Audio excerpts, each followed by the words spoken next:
நேர்மறை எண்ணம், சமூக அக்கறை, தொலைநோக்கு பார்வை என்ற பல்வேறு சிந்தனைகளோடு சமத்துவ சகோதரத்துவ உணர்வோடு செயல்பட்டு வரும் மதிப்பிற்குரிய திரு மோகன் அவர்களை செல்வ மாணவிகளுக்கு தங்களின் செல்வையான வார்த்தையால் சிறப்புரை வருமாறு அன்போடு அழைக்கிறோம்.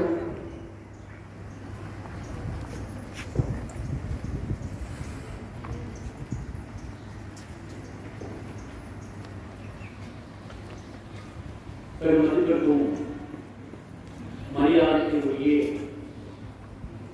இப்பள்ளியின் தலைமை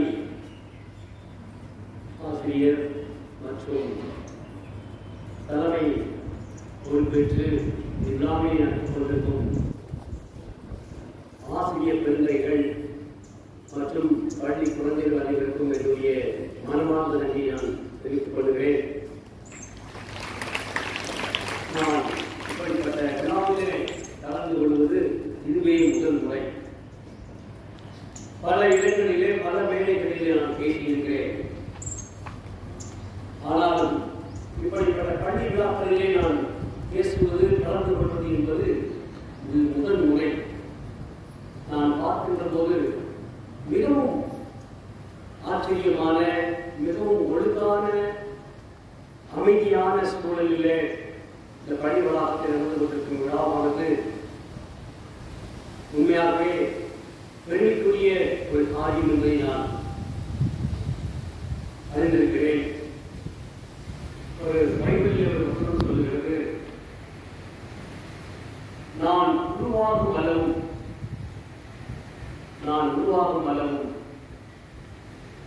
என்னிலே உருவாகும் அளவும் நான் கர்த்தரிடப்படுகிறேன் என்று சொல்லி, அன்பு பிள்ளைகளுக்கு நான் சொல்லுகிற காரியம், உங்களையெல்லாம்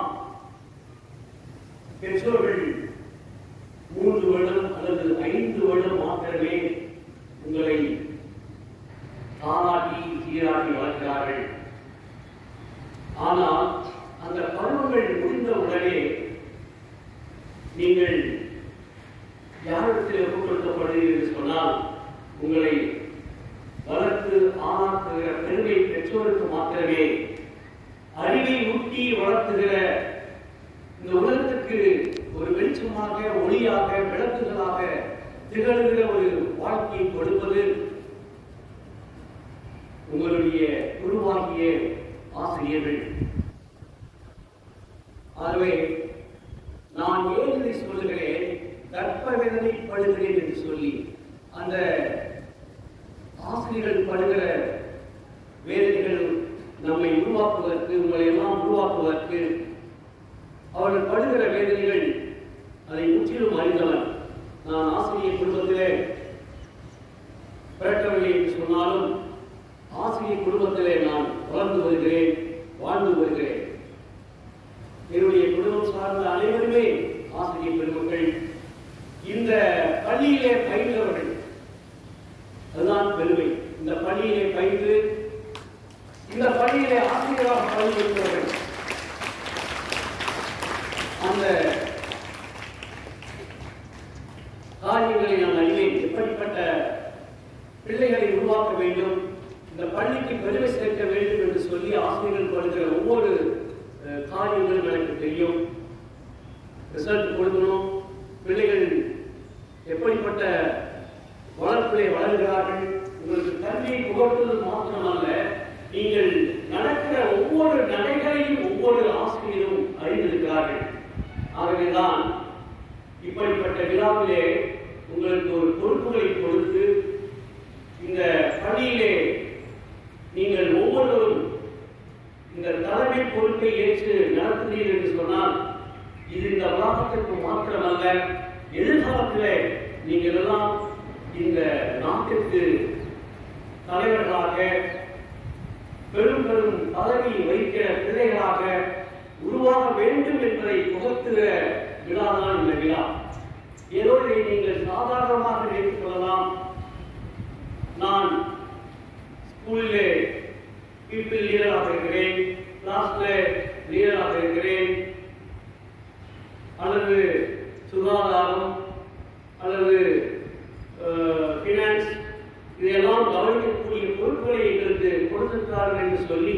நீங்கள் நினைத்துக் கொண்டிருக்கலாம், இது சாதாரணமான ஒரு காரியம் அல்ல. இன்று நீங்கள் கற்றுக்கொள்கிற காரியங்கள் தான் உங்களை மிக உயரமான இடத்திற்கு எடுத்துச் செல்லும் என்பதை நீங்கள் ஒருபோதும் மறந்துவிடக்கூடாது.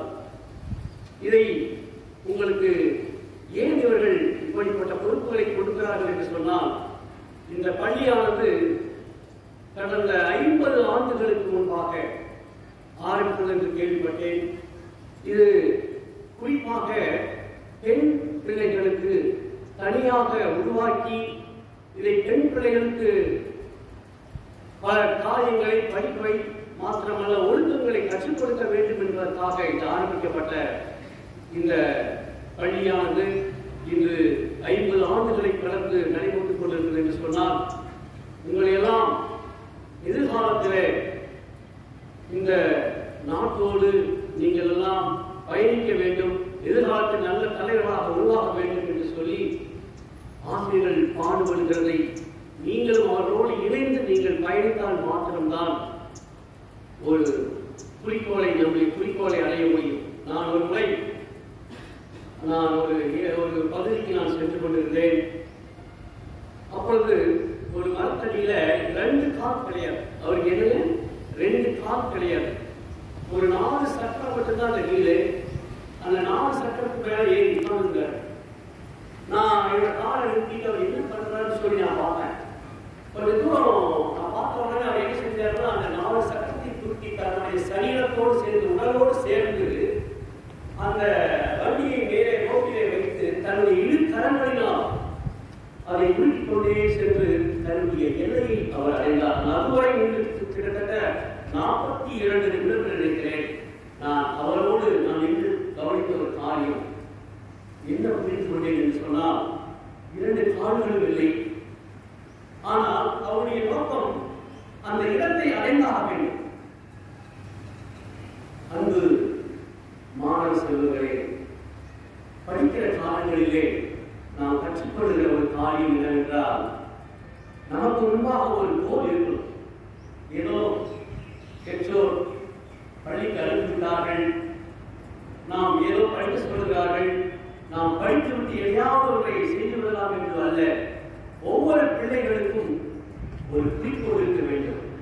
இதற்காக நாம் இந்த பள்ளிக்கு வருகிறோம், இதற்காக இந்த படிப்பை நாம் பெற்றுக்கொள்கிறோம், நம்முடைய எதிர்காலம் என்ன, நம்முடைய இந்த நாட்டுக்கு நாம் செய்யக்கூடிய பணி என்ன என்பதை நீங்கள் முன்பதாக இந்த வயதிலிருந்தே நீங்கள் முன்வைத்தீர்கள் என்று சொன்னால் உங்களுடைய வாழ்க்கை மிகவும் பிரகாசமாக இருக்கும். உங்கள் முன்பு நின்று கொண்டிருக்கிற நான் படித்த பட்டதாரி அல்ல. ஆனாலும் ஒரு உயரத்தை எட்டியிருக்கிறேன் என்று சொன்னால் அது நான் என்னை வளர்த்தெடுத்த பெற்றோர், அதற்கு அடுத்தால் என் மீது அக்கறை கொண்ட ஆசிரியர் பெருந்தைகள், அவர்கள் காட்டின வழிகள், அந்த ஒழுக்க நெறிமுறைகள் எங்களை எல்லாம் பலப்படுத்தி இன்று பல நாடுகளிலே இன்று பேசக்கூடிய வியாபாரம் செய்யக்கூடிய வாய்ப்புகளை உருவாக்கி கொடுத்திருக்கிறார்கள். இது வெறும் உங்களுக்கு பாடங்களை சொல்லிக் கொடுக்கிற பள்ளி வளாகம் அல்ல. ஒழுக்க நெறிகளையும் நாம் சேர்த்து கற்றுக் கொடுக்கக்கூடிய இந்த இடத்திலே நாம் எதை கற்றுக்கொண்டு இருக்கிறோம், அதை ஒவ்வொரு மாணவ செல்வங்களும் முன்வைத்து வாழ வேண்டும். அதுதான் உங்களை ஒரு உயரத்துக்கு எடுத்து செல்லுமே தவிர கடமைக்காக ஒரு பொறுப்பை ஏற்றுக்கொண்டு அல்லது படிப்பை ஏற்றுக்கொண்டு நாம் அதை செய்வோம் என்று சொன்னால் அது ஒரு உயரத்தை எட்ட முடியாது. ஒவ்வொரு பிள்ளைகளுக்கும் ஒவ்வொரு சிந்தனைகள், பல்வேறு சிந்தனைகள் இருக்கும். எப்படிப்பட்ட சிந்தனையானாலும் எப்படிப்பட்ட படிப்பானாலும் நாம் இந்த நாட்டுக்கு நாம் என்ன செய்கிறோம், இந்த பிள்ளைகளுக்கு நாம் என்ன செய்ய வேண்டும் என்பதை நீங்கள் முன்வைத்து படிக்க வேண்டும். நாம் வாழ்ந்தால் போதும், அல்லது நம்முடைய குடும்பம் வாழ்ந்தால் போதும், அல்லது நம்முடைய உறவுகள் வாழ்ந்தால் போதும் என்று அல்லாதபடி சமூக சிந்தனைகளை நீங்கள் இப்பொழுதிருந்தே வளர்த்துக் கொள்ள வேண்டும். அதற்காகத்தான் உங்களை இந்த பள்ளியிலே இப்பொழுது ஒரு சிறிய தலைவர்களாக, அமைச்சர்களாக பொறுப்புகளை கொடுக்கிறார்கள். இதோடு மாத்திரம் நிற்கக்கூடாது என்பது அல்ல. இதை வெளி உலகத்துக்கு நீங்கள் எப்பொழுது கொண்டு செல்ல போகிறீர்கள் என்பதை நீங்கள் தான் தீர்மானிக்க வேண்டும். அந்த சிந்தனையை நீங்கள் இப்பொழுது வளர்த்துக் கொள்வீர்களே ஆனால் நிச்சயமாக உங்களுக்கு ஒரு நல்ல எதிர்காலம் உண்டு. நீங்களும் இந்த நாட்டிலே எதிர்காலத்திலே நல்ல தலைவர்களாக, ஒரு பெரிய பதவி வைக்கிற பிள்ளைகளாக உருவாக முடியும். நான் ஒன்றை மாத்திரம் சுருக்கமாய் சொல்லுகிறேன். என்னுடைய மகன் அருகாமையில் இருக்கக்கூடிய மெர்சி மெட்ரிகுலேஷன் ஸ்கூலிலே தான் படித்தான். அவன் ஒரு 10th படிக்கிற போது அவர் கிரிக்கெட் பிளேயர் மீன்ஸ் அவனோட விளையாட்டுல ரொம்ப ஆர்வம் அதிகம்.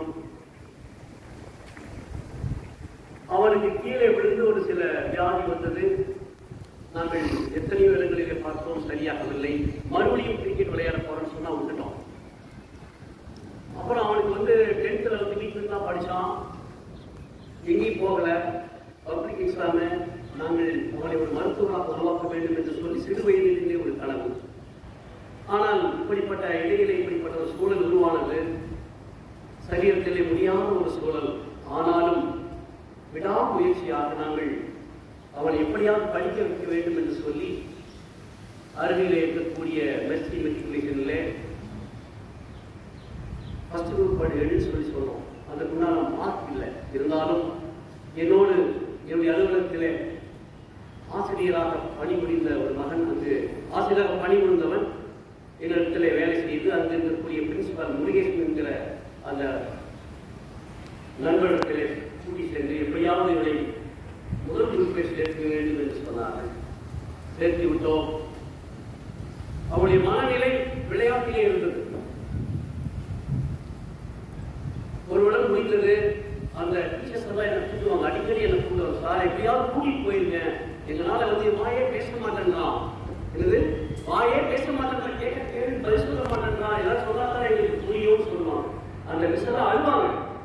தயவுசெய்து உங்களால் எங்களுக்கு பெரிய பிரச்சனையா இருக்கு, எங்களை ரிசைன் பண்ணிக்க, பாஸ் பண்ண வைக்க முடியல, ரிசைன் பண்ணிக்கன்னு சொல்லுவாங்க.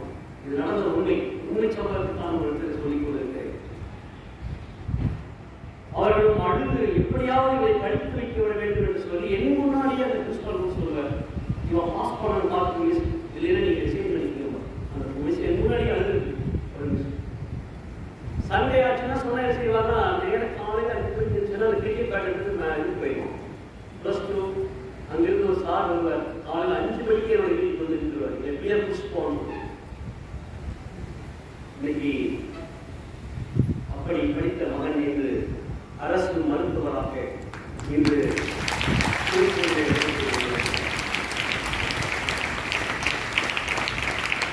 நான் பெற்றோர்களுக்கு நான் கேட்டுக்கொள்வது சொன்னால், ஆசிரியர்கள் ஒவ்வொன்றுக்கும் நான் சொல்வது என்று சொன்னால், பிள்ளைகள் 50 விழுக்காடு மாத்திரம்தான் அவர்கள் உழைப்பு. இது 25 விழுக்காடு ஆசிரியர்களுக்கு சார்ந்தது. அந்த மற்றக்கூடிய 25 விழுக்காடு பெற்றோருக்குரியது. பாருங்கள், இதிலே இந்த பிள்ளைகளுடைய அந்த பசங்க 50 விழுக்காடு என்பது மிகவும் அதிகமான ஒரு வார்த்தை. நீங்கள் சுமக்கிற பிள்ளைகள், ஆசிரியர்கள் உங்களுக்கு வழிகாட்டலாம், படிப்பை சொல்லிக் கொடுக்கலாம், பெற்றோர்கள் உங்களுக்கு வேண்டியதை கொடுக்கலாம். ஆனால் உங்களுடைய வாழ்க்கை உங்களுடைய கரங்கள் என்பதை நீங்கள் ஒருபோதும் மறந்து போகக்கூடாது. எதிர்காலத்திலே நாம் என்னவாக ஆக வேண்டும் என்பதை தீர்மானிக்கிறவர்கள் நீங்கள் ஒருவர் மாத்திரமே, நீங்கள் மாத்திரமே. அன்பு மாணவ செல்வங்களே, வரும் காலங்களில் நீங்கள் எல்லாம் இந்த நாட்டிற்கு ஒரு தூணாக, ஒரு விளக்காக, இதே பள்ளியிலே என்னை போல ஒரு சீஃப் கெஸ்டாக நீங்கள் எல்லாம் வர வேண்டும் என்று சொல்லி வாழ்த்தி இந்த வாய்ப்புக்கு நன்றி கூறி விடைபெறுகிறேன்.